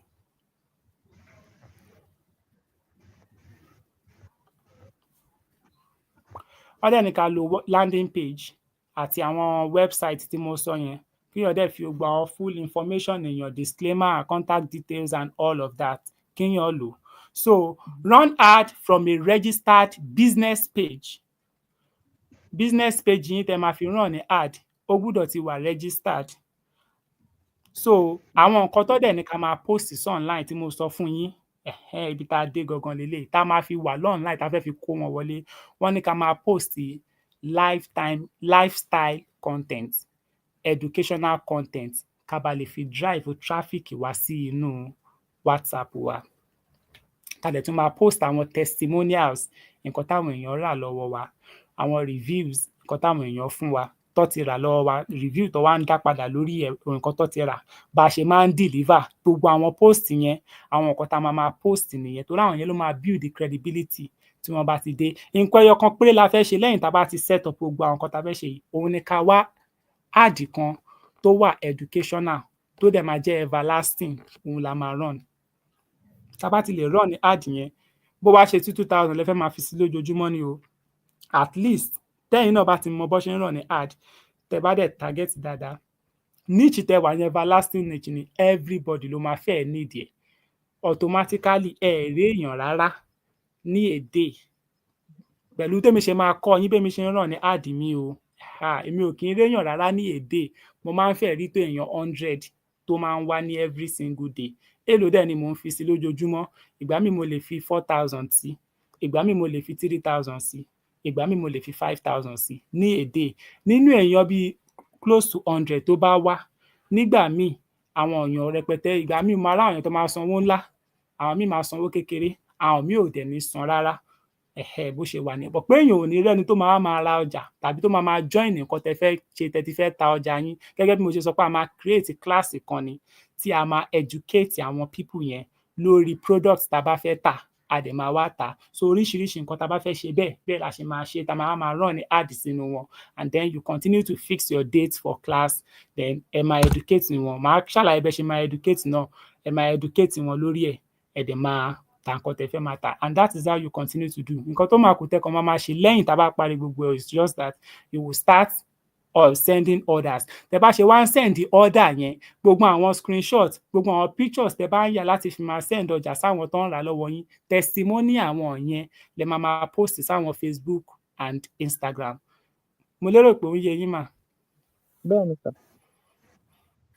So àwọn yẹn lẹ máa post, tẹ́ bá dẹ̀ ṣe ń post ẹ̀, ẹ tún máa fún wọn ní educational content lọ lórí page yín. So that is that. So ìyẹn bẹ́ẹ̀ yẹn. So I think we are done with how to get rid of banning. Tá a bá fi lè focus lórí àwọn nǹkan yìí. Ṣé ẹ jot nǹkan kan sílẹ̀ àbẹ́ máa need kí n send kí n type gbogbo nǹkan tí mo kọ yìí, kí n type ẹ̀ fún yín so that ẹ̀yin náà tún lè máa rí for another time. Bẹ́ẹ̀ni sir, mo máa appreciate it because bẹ́ẹ̀ ṣe máa type ẹ̀ máa yàtọ̀ sí nǹkan tèmi máa ṣe, because nǹkan tèmi kọ́ ń bíbá ni wípé don't take the following: flush, cancer, cure, surgery, eliminate, 100% healing, product without matter. Ṣé ẹ ti understand? Nǹkan tèmi kọ́ ni ẹ̀ ǹjẹ́ nǹkan tó máa ń jẹ́ kó restrict herbal product. Herbal product supplements are always restricted because Mama promise me they believe because they believe you should go to the medical. Ṣá mọ̀ ṣá. So tí n bá máa send ẹ̀ sí yín, màá try láti type ẹ̀ dáadáa so that ẹ máa lè understand so that when you read it, you can know. So maybe anytime you want to post anything, you can just glance through Okay. it. Ẹ bá lè mọ bẹ́ẹ̀ ṣe máa máa construct àwọn ọ̀rọ̀ yín tó dẹ̀ jẹ́ pé fídíò náà lẹ fẹ́ ṣe, ẹ máa mọ bẹ́ẹ̀ ṣe máa construct àwọn videos yìí tí jẹ́ pé ó máa lọ. So tá a bá rí i pé ẹ post fídíò yẹn sí Facebook, wọ́n reject ẹ post ẹ̀ sí Instagram, wọ́n reject ẹ̀, but wọ́n accept ẹ̀ ní TikTok, then we don't need to post videos on Facebook and Instagram again. We focus our videos on TikTok. Tá a bá rí i pé Facebook gba post bí àwọn flyer post, wọ́n gbà ó wọlé ó lọ, then that is what we are going to be posting there because each and every of your social media ó ní oríṣiríṣi nǹkan tó ń ṣiṣẹ́ fún wọn. So nǹkan tó bá ń ṣiṣẹ́ fún wọn ni ẹ máa máa lò lọ fún wọn. Ṣó ti yé bẹ́ẹ̀ yẹn? So a kàn dẹ̀ pé tó bá dẹ̀ pé testimonial nìkan lẹ fẹ́ máa post sí baby Instagram, testimonial nìkan nìyẹn. Bó ṣe educational nìkan lẹ fẹ́ máa post sí eléyìí, nǹkan tá a máa post nìyẹn lọ. So bó ṣe wà ní and you keep growing, you keep moving. Ní tó ṣe kókó ni pé kéèyàn máa wá, kéèyàn dẹ̀ máa rajà. Téèyàn bá ti ń wá tó ti ń rajà, ẹ ti ń build ẹ̀, tó bá padà rí yín lọ online, ó máa padà follow yín. Tó bá follow yín, ó máa recommend yín fáwọn èèyàn, àwọn èèyàn náà máa ṣe padà follow yín. Through now your content that you are going to be posting there, they will definitely continue to follow you more. So far your business is going to be continuous, you will continue to also grow on this online space. So I think I'm going to be sending you that after. Please, should in case I forget, you can please remind me maybe at night because tomorrow class, I think I'll be having another class immediately. Today is a very busy day, inshallah. So that is that about that. So let's go back to setting up our social media page. That is the next thing we are to talk about. Setting up our social media page. A fẹ́ set up Facebook wa. Now, a ti mọ gbogbo àwọn nǹkan tó ní ká má ṣe. So báwo la ṣe fẹ́ set ẹ̀ up? Màá fún yín ní template nǹkan tá a máa lò. Ẹ náà ti create account mi àbí fún Facebook and Instagram? Bẹ́ẹ̀ ni, but mo fẹ́ kẹ́ bá mi verify, kẹ́ bá mi wò ó pé ṣé tó wà standard, ṣé mo lè lò ó kó má di ọ̀la kó má lọ. Because ẹ mọ̀ wípé account téèyàn bá ṣẹ̀ṣẹ̀ ṣí, èèyàn ò ní lè lò ó. Wọ́n ní Lò ó fún account kí nìyẹn mà? sá, Lò ó fún kí nìyẹn? mi ò ní lè máa lò ó fún content bí kéèyàn wá fẹ́ promote ẹ̀. Pé ẹ fẹ́ fi ràn ní ad? Bẹ́ẹ̀ ni. No, ẹ lè fi ràn ní ad now because mo rántí pé ọjọ́ tèmi àti ìyàwó mi decide pa fẹ́ create brand kíní wa Àkànkẹ́. A dẹ̀ create page yẹn lọ́jọ́ yẹn. A dẹ̀ set up gbogbo àwọn pages wa. But àti ràn ní ad náà lórí ẹ̀. But I will check. But I think you should be able to do that. Ó ṣáà ti pẹ́ díẹ̀ tẹ́ ti create ẹ̀, kò ṣáà ń ṣọ̀sẹ̀ kó ń ṣọ̀sẹ̀ tó kọjá. No, ó ti over 2 months, ó ti ń lọ 3 months. We will try to we will check everything one after. Tá bá débi ad kíní tá fẹ́ set up ad page. Inshallah, a máa mọ̀. But for now, nǹkan tá fẹ́ ṣe ni pé Mo ní more than one Facebook ni. Mo ní more than one Facebook. Bí wàá mọ̀ bí the other one yẹn bí ó wà active, bí mo lè lò ó, bí àwọn tí I don't know. èwo lẹ fẹ́ lò gangan, ṣé ẹ mọ̀ èyí tẹ́ fẹ́ lò báyìí? Ṣé ẹ ti connect ẹ̀ mọ́ Instagram? Mi ò tí connect o, mi ò tẹ̀ tí connect ẹ̀ rárá. Ẹ mọ̀ wípé Instagram ń sìn, mi ò lo app, kíní ni mò ń lò. Browser ni mo fi ń wọlé. Okay, browser. Ẹ lè connect ẹ̀ through browser ni. Mi ì tí connect ẹ̀, I don't know, maybe the fear and others. Mi ì tí connect ẹ̀ ní kókó sà. Okay, no problem then. We can easily build them. Ìdí táwọn èèyàn náà fi ń connect ẹ̀ ò ju pé ká post sí Instagram kó ṣiṣẹ́ lórí Facebook lọ. Irú èmi nísìnyí mo connect ẹ̀, but despite the fact pé mo connect ẹ̀, tíyàn bá connect ẹ̀ Facebook page ló máa ń connect mọ́. Ẹ mọ̀ kí Facebook page ni wọ́n máa fi ń ràn ní ad. So tíyàn bá dẹ̀ fẹ́ ràn ní ad, wọ́n máa fẹ́ ràn ní ad yẹn sí Facebook and Instagram ló ṣe ṣe dódó kókó kíyàn connect ẹ̀. So tíyàn bá ń post láti Instagram, ó máa ń post automatically sí Facebook page yẹn ni. So kò ń ṣe fún Facebook profile. Irú èmi nísìnyí mo ní Facebook page lọ́tọ̀, mo ní Facebook profile mi lọ́tọ̀. So tí n bá post sí Instagram, á lọ Facebook page. Èmi dẹ̀ rèé mò ń build profile mi náà ní Facebook. So we can actually do that. You will need to connect your Facebook page later. Ṣé ẹ ti create Facebook page mi àbí Facebook profile lẹ create? Facebook profile ni mo create, mi ò tíì create page. Okay, you've not created a page. Now, Bẹ́ẹ̀ni. now that you've not created a page, you are going to create. Okay, you don't want to link that page to your Instagram, right? I would have loved to, because for anything I post on Instagram will go to Facebook, but ẹni ìgbà tí wọ́n band ẹni wọ́n sọ fún mi wípé reason tó ṣe band ẹ̀ nítorí mo link Facebook mi àti Instagram mi ni. So since then I've been so skeptical. Torí link ẹ lọ ṣe bá ní méjèèjì pọ̀. Okay, this is what we are going to do, no problem, because èmi ò kí ń like ń sọ idea èèyàn nù. Mo máa ń like láti test ni. Tá bá test, tá bá rí result, then we can now know that okay, this is another alternative nìyẹn. So nǹkan tá a máa ṣe ni wípé we are not going to be connecting it first. We will now check if we can run ad directly without connecting it. If we can run ad, then we are good to go. If we cannot run ad, then the thing we need to do is to make sure we check all our content very well on Instagram, so that we don't violate any rule before we connect it together. Because àwọn people yẹn, Allahu Alam, àwọn ló ní kí ló ń pe kíní wọn, profile wọn. Bó bá ṣe wù wọ́n ló ṣe máa ń ṣe. Ìgbà míì gan èèyàn gan ò lè mọ nǹkan tó ṣe, wọ́n á kàn déédéé ban account èèyàn ni. Ìjọ́ òní ló disable page mi kan, àwọn ló disable ẹ̀, mi ò kúkú sọ̀rọ̀ kankan, kò tún pé àwọn náà lọ ṣí nǹkan wọn padà láì complain, láì ṣe anything. So mo kàn rí pé wọ́n tún ti ṣe padà ni. Èmi dẹ̀ fẹ́ fi ṣe pé kí n máa fi rán ní business ad fún àwọn nǹkan tí mo bá ń ṣe ni. Ó dẹ̀ tí mo ṣe tán, mo kàn change profile picture lọ́jọ́ kan ni ó dẹ̀ disable account ẹ̀ pé profile picture tẹ́mi lò ó jọ tẹnìkan kíníkan mi ì lè sọ̀rọ̀. Ìtorí mo ní púpọ̀, pàtó dẹ̀ yà ó tún ti ṣe padà. So they do the way they like sometimes. It is AI lọ kó sídìí gbogbo ẹ̀. Nǹkan tó bá rí ó kàn máa dictate. Àwọn míì tó ọ̀ṣẹ̀ gan rárá tó ti build page wọn dé over 200 and something thousand followers or block account wọn. They had to start again from scratch. So bó ṣe wà nìyẹn. Then mo lè sọ fún àwọn èèyàn pé we don't really put followers in mind. We build connection. Tẹ bá build the connection táwọn èèyàn mọ̀ yín, even kò sí nǹkan tó gbọ́dọ̀ ṣẹlẹ̀, kẹ́kọ̀ọ́ lọ ṣe fídíò kan ni pé nǹkan báyìí ṣẹlẹ̀, gbogbo wọn máa padà dé ni.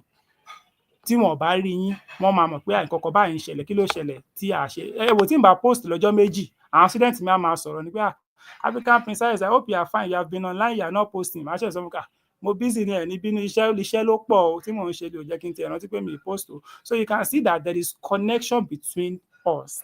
Tí connection yẹn bá ti wà, èèyàn ò ní bẹ̀rù pé nǹkan kan báyìí lè ṣẹlẹ̀. Torí tó bá ṣe ṣẹlẹ̀ gan, you just start and then you continue to grow náà ni. So we should always be prepared for any challenge tó bá ń bọ̀ on our way. Tá bá ti wà prepared, tó bá ṣe ṣẹlẹ̀ báyìí kò ní really weigh wa. Ó máa affect tintini, but kò ní weigh wa down tí ẹ pé àní lè ṣe kan. Ìjọ́ tó block kíní mi ní WhatsApp. I've gotten over 200 views on WhatsApp. All the block ẹ̀ gbàrà báyìí. I don't even do anything. Mo bọ́ta straight ni mo lọ ra MTN sim. Ọjọ́ yẹn ni mo register. Ọjọ́ yẹn ni mo bọ́ sí WhatsApp padà. And I started from scratch. And I am over that 200 again.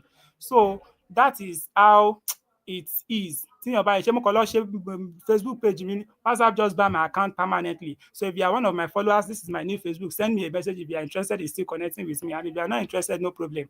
So torí mo mọ̀ pé mo mọ àwọn èèyàn mi, ọmọ nǹkan tó ti value, ọtí mọ nǹkan tó ti gain pẹ̀lú mi, wọ́n mọ nǹkan tó ń rí, they will definitely want to come for you. So that is why creating valuable things for people makes them connect with you more. It makes them trust you. So if anything wants to happen or anything happens, they can easily give you possible solution, or they try to connect you back immediately.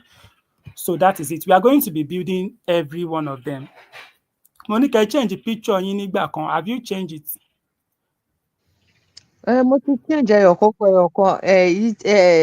Èyí tèmi àti fi ń chat presently mo ti change ẹ̀. Mi wá mọ̀ bí a ṣe Okay. picture tí ṣé mo lè lò níbi ti business yẹn. Ṣé ìtẹ́ fi ń chat mi lórí Facebook àbí? Ẹ Èyí lórí. tí mo fi ń chat lórí WhatsApp nsìn. Ṣé mo ṣì lè lo picture yẹn níbi business kìíní mi? Ṣé picture eléyìí la mú gbà yẹn ni? Ìyẹn kọ́ Mo la rò pé mú. picture ẹ̀kọ́ báyìí tẹ wọ ìjáàbù kan báyìí. Bẹ́ẹ̀ni, tí mo wọ bíi pink hijab yẹn ni mo mú. Ṣé yẹn ni kí n lò ni? Ó dàbí pé mo rò pé ìyẹn ṣì wà, ó ṣì dúró dáadáa, like ó ṣì 'cause it has to be like portrait, kò gbọdọ̀ ní background àbí nǹkan kan, kó ṣáà wà clear. Okay, Òun okay, lèmi màá ń wò. change, màá change.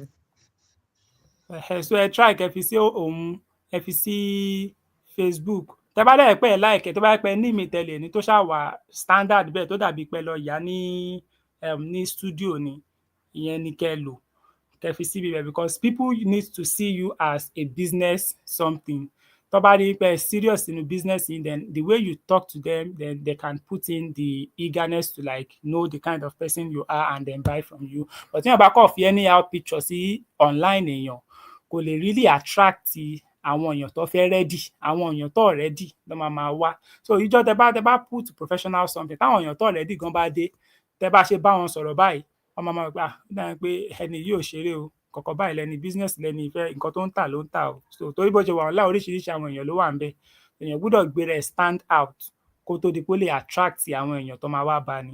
So mo wà sure pé tó bá jẹ́ pé mo kàn fọwọ́ ya fọ́tò sórí báyìí tí mo fi ṣe profile picture mi, mo ò lè rò pé ẹ lè rò pé mo mọ nǹkan ti rárá.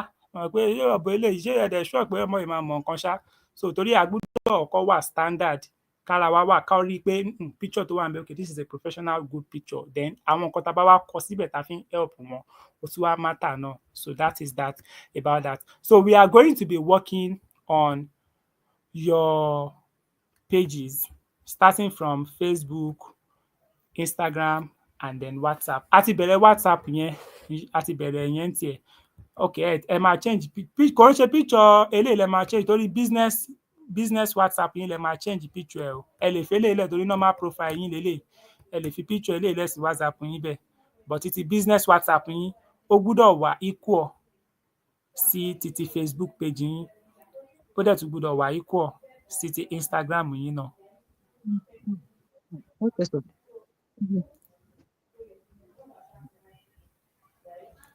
Alright ma. So àwọn nǹkan tá a fẹ́ ṣe níbẹ̀ náà ni ká ṣe àwọn fídíò àwọn pages wa kó wà okay. Ká sẹ́ẹ̀tì business name, catalog and greetings fún business kiní yẹn. Although greeting yẹn tá bá ti bẹ̀rẹ̀ sí ní run ní ad, a máa sọ irú greetings tó máa bá wọn. So tó bá jẹ́ pé ẹ dẹ̀ fẹ́ fi sí náà, it's still fine, but greeting máa ń jẹ́ kí ad yẹn kó tètè yá. Táwọn èèyàn bá ṣe dé bó ṣe welcome, what is your name lẹ fẹ́ kó máa jẹ́, tó máa ti máa sọ orúkọ wọn lẹ̀, ẹ kàn máa follow up from there. All those things, when you start using them and when you start getting familiar with them, you start wọ́n ṣe gbogbo ènìyàn máa lò ó náà. Mo sọ fún yín láti bẹ̀rẹ̀ pé àwọn kọ̀ọ̀kan wà tá a máa sọ tẹ́ ẹ̀ tí ì nílò ní ìsìn, tẹ́ bá dé level ẹ̀. Nobody kémi ṣe wà mí kí n lo label tẹ́lẹ̀. Ìgbà tí mo dé level pé mò ń run ad yẹn ń pọ̀ lóríṣiríṣi, mo ráwọn kan tó ti sanwó, mo ráwọn kan tó ti sanwó, mo ráwọn kan tó fẹ́ sanwó nǹkan míì. Mo wá gbà gbogbo wọn tí ń bá label wọn, mi ní mọ nǹkan táwọn eléyìí fẹ́ ṣe, ṣẹ̀bẹ̀rẹ̀ sí ní label torí mo ti dé stage àti label ni. So gbogbo online yẹn step by step, tíyàn bá dé ibi tí yẹ kíyàn dé, á ṣe nǹkan tó yẹ kó ṣe tó bá yẹ kó wà lójú ọ̀nà. So ní orí Instagram wa highlight yẹn náà, if you have done it, tó bá ti accept, I think it's going to be fine. So tó bá ti accept, we can actually look for a very catchy one and we put it there. Add your contact information, website address. Tẹ́ bá ní website address, I'm sure you know how to do WhatsApp link. Ẹ lè lo WhatsApp link yín síbi bẹ̀. But so far tẹ́ ẹ̀ ní website, so we need to include our WhatsApp link on your Facebook account and your Instagram account. Irú èmi ní ìsìn bí yàn lọ TikTok mi, kó lọ blog mi, kó lọ Facebook mi, kó lọ everywhere, WhatsApp link mi ni mo kó síbẹ̀. Mi ì fi website síbẹ̀ torí mi máa ń like one on one contact. Dàkí kan máa rí pé o kàn lọ ibìkan mi ní mọ bó ṣe ṣe, bóyá o padà wá àbó ní padà wá. I like you click on it, come and meet me directly. So that is it, so that I can recommend where to now go for you. So WhatsApp link yín, ẹ mọ bóyá ń ṣe wá.link yẹn, you are going to be including it to every of your pages. So which one are we starting on this weekend? Èyí tẹ́ bá ti ní kí n bẹ̀rẹ̀ pẹ̀lú náà. Èmi máa A ti fẹ́ bẹ̀rẹ̀ Facebook. tọ́lá àti bẹ̀rẹ̀ ti Instagram ti fẹ́ WhatsApp. So ti WhatsApp yẹn lè continue, so fàtọ̀ tí ẹni ti ṣe láàárọ̀ ti approve kan, so ẹ continue láti máa ṣe àwọn tó kù yẹn náà, so that a máa lè parí gbogbo àwọn product yín síbi ibẹ̀. Dandan kọ́ ni kó jẹ́ gbogbo ẹ̀ pátápátá. Àwọn míì wà tẹ́ pé ẹnu lẹ máa fi recommend ẹ̀. Àwọn tó bá similar mọ́ra wọn, ẹ lè máa upload ẹ̀. Ìjọ́ tẹ́ bá fẹ́ ṣe class lẹ máa fún wọn láwọn yẹn. Ẹ wo irú skills tèmi ń kọ́, skills tí mò ń kọ́ ṣì pọ̀ ju gbogbo nǹkan tó wà ní catalog mi lọ. Àwọn míì wà tẹ́ pé mi kàn máa sọ fún wọn ni. Ẹ wo irú bàbá tó ṣẹ̀ṣẹ̀ bẹ̀rẹ̀ dropshipping lọ́dọ̀ mi lánàá nísìnyí. Dropshipping nísìnyí business model tí mò ń kọ́ ni, but ẹ lè rí nínú catalog mi pé mò ń kọ́. So bó ṣe wà nìyẹn. Tíyàn bá dé stage èèyàn á kàn máa recommend àwọn nǹkan míì fẹ́. Ẹni yẹn dé ní ó ní I check your catalog and I saw that you should be doing yes, it is something that I teach people. I don't just post. Èmi náà ṣì ń build, mo tí ì ní time ara mi kò débi tí máa ní time gbogbo nǹkan tán. So that is it. That is that about that. You need to build that one. So I think we are done with social media pages. Ẹni ká bẹ̀rẹ̀ láti Facebook. So nǹkan tó máa ṣẹlẹ̀ ni pé maybe after the session, you are going to send me your link to your Facebook profile, your link to your Instagram profile, so that I can be seeing what you are doing. Then I can be telling you what next to do, if requires to tell you what to include there. So we just pray. Allah náà nìyẹn máa bẹ̀, kò sẹ́ni tó Allah nìyẹn máa bẹ̀ pé okay Allah jọ̀ọ́ ìgbìyànjú mi má jẹ́ kó já sófo. And me, I always believe in something that they used to say that every disappointment is a blessing. Tí disappointment bá ti ṣẹlẹ̀, although we are human, it will affect us, but immediately we thank Allah, alhamdulillah for this and that. Allah is having something very better for us than that happened to us. So we need to be positive and keep moving. So kò sí nǹkan kan láyé ìtọ́lọ́run bá ṣe fẹ́yàn dára ló máa ń sábà jẹ́, but lọ́dọ̀ àwọn èèyàn ló máa fi ń jọ aburú, but kálá má fi aburú kàn wá náà ni. So that is that about that. Let's start building the Facebook from today. Change your profile. That your bio. Màá fún yín, tẹ bá ti send profile, tẹ ti send screenshot, màá lè wo nǹkan tá fẹ́ fi sí bio. Tó bá yẹ pé nǹkan tẹ bá fi sí da, a máa lò. Tí ó bá dẹ̀ pé ó kù díẹ̀, àtúnṣe máa wá bá ṣe máa ṣe. Tá máa fi direct wọn sí Facebook, WhatsApp yín. Nǹkan kékeré la máa kọ síbẹ̀. Ìtókù WhatsApp ló máa jẹ́. Ẹ dẹ̀ rántí pé ò gbọdọ̀ lo cure. So agba àwọn ọ̀rọ̀ yẹn a gbọ́dọ̀ máa ṣọ́ wọn lò ní ìsìn ká tó dípa post anything sáwọn Facebook àti Instagram yẹn, so that we don't get our account flagged. Torí tí àkáǹtì bá wà flagged, ó lè má ban ẹ̀, but nínú ọ̀dọ̀ wọn, wọ́n ti mọ̀ pé àkáǹtì yìí wọ́n ń retí pé kó post àwọn nǹkan míì kó ba lè block ẹ̀ ni. Ṣé ó yé bẹ́ẹ̀? So ìgbà míì wà táwọn èèyàn àti máa post àwọn nǹkan míì táà ní mọ̀ pé àkáǹtì wa gan ti wà ní red. So bó ṣe wà ní a gbọ́dọ̀ ṣọ́ àwọn nǹkan tá a bá ń post all the time. So we are going to be building it this weekend, Facebook and Instagram. Just be sending me screenshots as we are progressing. And the kí là ń pè náà, WhatsApp, ẹ lè máa fi àwọn kinní yẹn náà síbi bẹ̀, so that we can continue to grow on that. Ṣé ìyẹn náà a ti parí? Nínú Canva class, bó ṣe ń lo Canva tẹ́lẹ̀ máa kọ́ mi. Ṣé mo ti bẹ̀rẹ̀ sí ní send yín ní videos? Tí kọ́ mi, tí ti Canva. Mi tí ì kọ́ yín, okay, inshallah. Tá bá ti dé stage, kí la wà? Stage 2 la ṣe parí yìí. Tá bá ti dé types of social media content marketing. Tá bá ti dé bíbẹ̀, inshallah. I think we should get there on Monday. Ṣá ní kíláàsì social media ní Monday. Monday date should be around 7, if I'm not mistaken. Okay, closing skill la ní níjọ́ Monday, inshallah. So I'll be, am I correct?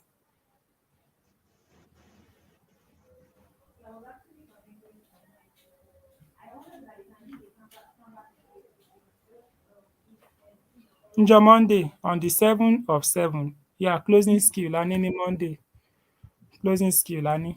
So ọjọ́ Wednesday, inshallah, a bá ti bẹ̀rẹ̀, tá bá ṣe parí social media types of content tẹ́lẹ̀ post, tẹ́tí mo oríṣiríṣi content tẹ́lẹ̀ post, then you now start learning how to design. Kẹ́bà lè máa mọ bẹ́ẹ̀ ṣe máa post irú àwọn content yẹn. Àwọn míì wà tẹ́ máa fi fídíò ṣe, but àwọn míì ẹ mọ̀ kí a fẹ́ test sí Instagram àti TikTok ni. So a máa post sí Facebook, a máa wò bí wọ́n máa accept. Tá bá ti mọ just educational post, simple, and kò ń ṣe dandan ká explain, a kò fẹ́ educate ni. Ó kàn lè jẹ́ just ọ̀rọ̀ kékeré kan la kò máa kọ sínú post wa, tá lè máa post all the time sí àwọn yẹn. So iṣẹ́ tá fẹ́ ṣe gangan ni ká build ẹ̀. Tá bá ti build ẹ̀ tán, then gbogbo wọn tó bá ṣe ń wọnú page ọmọ máa ní kó okay, 7 benefits.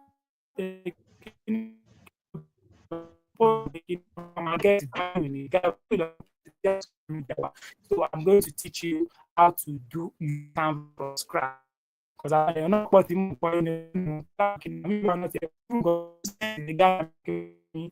tí mò ń kọ́ náà, business something lòun náà ṣe tí mò ń kọ́ díẹ̀díẹ̀ báyìí náà ni mò ń kọ́ wọn náà.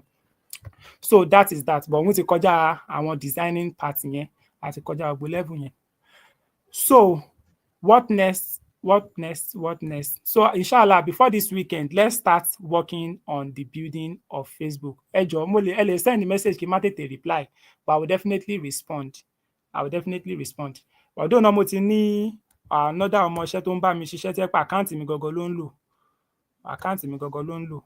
So màá fún ní instruction láti weekend yìí lọ pé táwọn èèyàn bá ti message kó tètè máa respond, kó máa sọ fún wọn pé mo máa respond tí n bá ti wà available, because messages yẹn ti máa ń pọ̀ jù. Orí business account mi kejì láti last week mo ti abandon ìyẹn, over 200 messages mo ti filẹ̀, mi lè attend sí mọ́.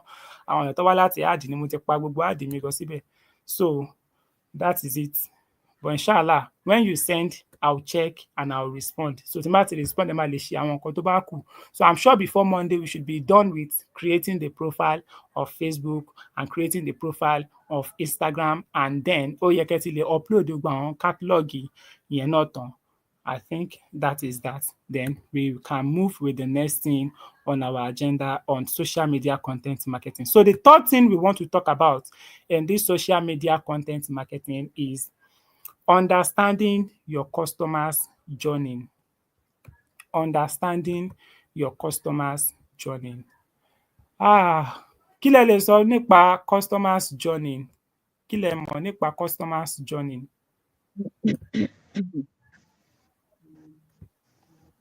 Okay. For instance nsìn tí àwọn èèyàn bá wá sí DM bí wọ́n ti ń struggle fún health challenges Yes, ma'am. tí kò bá rí solution, tí wọ́n bá ti wá sí ọ̀dọ̀ mi, kò ń ṣe Yes, ma'am. wípé oògùn tí mò ń tà yẹn ni màá kọ́kọ́ gbé lé wọn lọ́wọ́. Màá kọ́kọ́ Yes. béèrè second question kan. Nǹkan tó ń ṣe ẹ́ yìí o, àtìgbà wo ló ti ń ṣe ẹ́? Báwo ló ṣe Yes. bẹ̀rẹ̀? Kí lo ti lò sí i? Kí irú Naam. àwọn tíwọ náà ti gbìyànjú tó bá ti wá sọ, just like bémi náà ṣe wá sọ́dọ̀ yín tí mo wá Naam. bá yín ní kinní kan ẹ ṣáà fún mi lọ́gbọ́n kan, ẹ ṣáà jẹ́ kí n explain gbogbo nǹkan tí mo ti bá fẹ́ wá náà. Bẹ́ẹ̀ kọ́ o, àwọn kọ̀ọ̀kan tó bá jẹ́ pé mo fẹ́ máa tajà online, tí bá fẹ́ máa make owó, wọn kì í fi ń rányàn o. Àwọn kọ̀ọ̀kan yẹ kí n mọ̀ bí copywriting o, bí sales, how to write sales content, sales content o, email o, gbogbo ẹ̀ ṣáà explain ẹ̀. Bẹ́ẹ̀ náà ni mo ní láti understand customer mi, kí n jẹ́ kó free customize wọn, kí n béèrè àwọn questions. Tó bá ti wá béèrè àwọn questions, ibi tó bá wá kù sí, Yes. mo ní gbogbo àlàyé ibi tó ti yẹ kẹ́ ẹ try eléyìí, okay, you're supposed to do this, you're supposed to do this, you're supposed to run this way, you're supposed to know about your health status, or have you tried this, have you tried, you need to include this, you need to include that. That's allowing them to express themselves so as to know how to go about their treatment or their journey. That is what me I understand. Exactly. Exactly. Yes. That is it. Because you need to understand your customer's journey by more solution tí ẹ fẹ́ offer wọn. Yes. More sure, at least we can now see the impact, little impact of copywriting nínú àwọn nǹkan tẹ́ ẹ̀ ń sọ nísìnyí.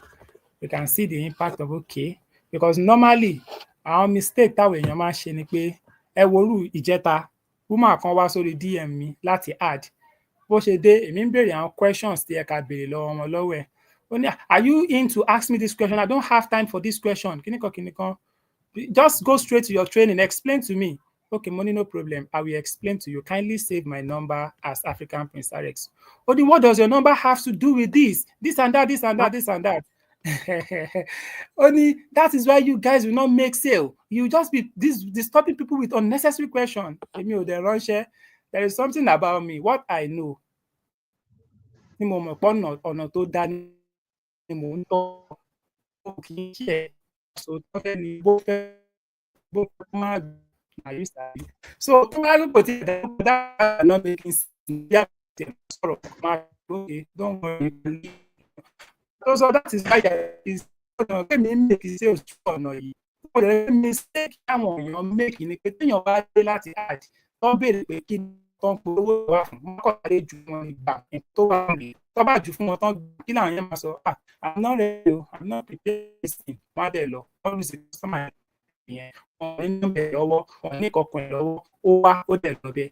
And for somebody to be into business, wọ́n gbọ́dọ̀ wá bẹ̀ kó dẹ̀ lọ bẹ́ẹ̀. Tí ò bá tiẹ̀ fẹ́ rà Line lọ́wọ́ ẹ̀, ó gbọ́dọ̀ gbà nǹkan lọ́wọ́ ẹ̀, ó di nǹkan kan mọ́ break. lọ́wọ́ ẹ̀. Tí tó bá di nǹkan má The line is breaking. Don't break. okay. Can you hear me clearly now?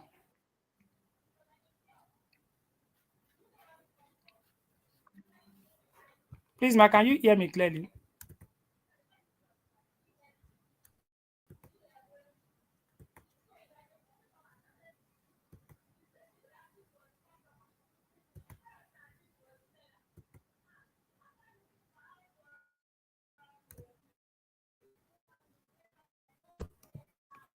Hello?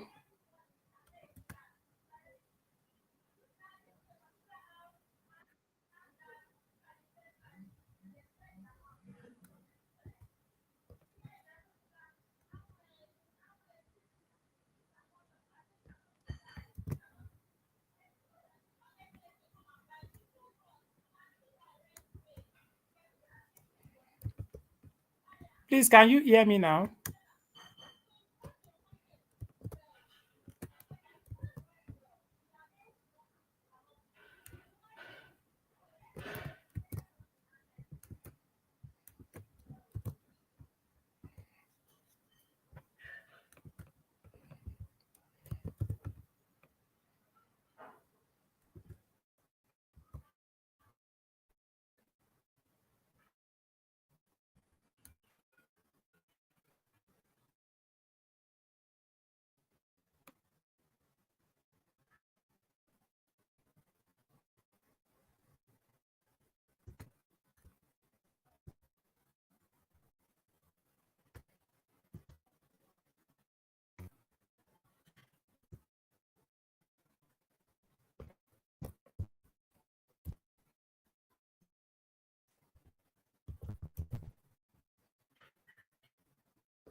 Okay, good.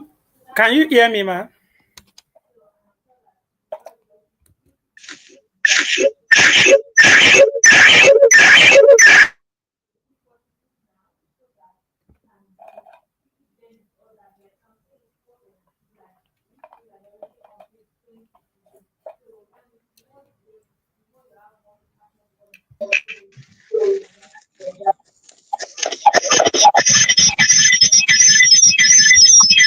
Hello, sir.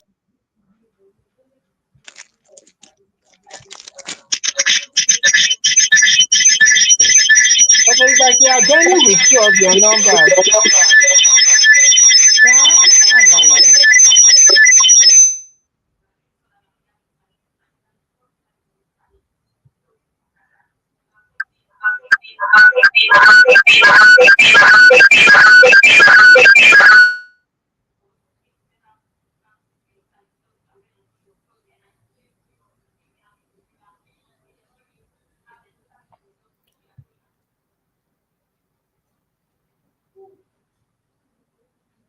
Okay, please, you can check it now whether it's fine. I already removed one number. We can update Okay, it now. It now. it's fine now. Okay. Okay. I'm Ẹ still jọ sá. hearing my I'm still voice. hearing my voice. That's all. Hello, sir. Ma? Ma? Ẹ jọ kẹ́ tó bá mi post fídíò yìí ẹ bá ń wò ó. Which one is that? Which one is that? Ṣé bẹ́ẹ̀ ní fídíò ilé ẹ máa record ẹ máa send ẹ live. Benny. Bẹ́ẹ̀ni. Ẹ jọ kẹ́ tó send ẹ bá mi wò. Ṣé ẹ ti understand? Ìwé kí ni ẹ̀ ń bẹ̀ mí? Ìgbà tí mo ń try láti connect kò sí ìjáàbù lórí mi. Oh. Oh. Okay. Ó dà pé yín nìkan náà Kàó ló dáa máa pé wò. yín nìkan náà ló máa rìn. Mo kàn máa wo send sí i. Okay, mi nìkan mo máa wò ó right. Like ẹ̀yin nìkan náà lẹ́ni Like it's ẹ̀yin not nìkan going náà to be lẹ́ni is live not for going to be nice for everybody. I'm Okay, restricting sir. I'm it. restricting it. Okay, sir. I appreciate that, sir. Yes, ma'am. Yes, ma'am. Ẹ ṣé. So So, where did we stop? where did we stop? Ẹ Can you bí hear mi my pé voice? kí Can ni you hear mo my voice? understand nípa client ẹ wá explain nípa client kan tó wá sọ́dọ̀ yín through hard obìnrin tó ń ṣà ń ṣe yàmàyàmà.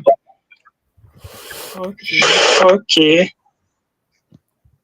Why is this thing? Why is this thing? Hello? Mo ń gbóhùn mi Mo padà ń mi ò gbóhùn sọ mi padà ní oṣù àbúrò ọ̀fẹ́ tóbi.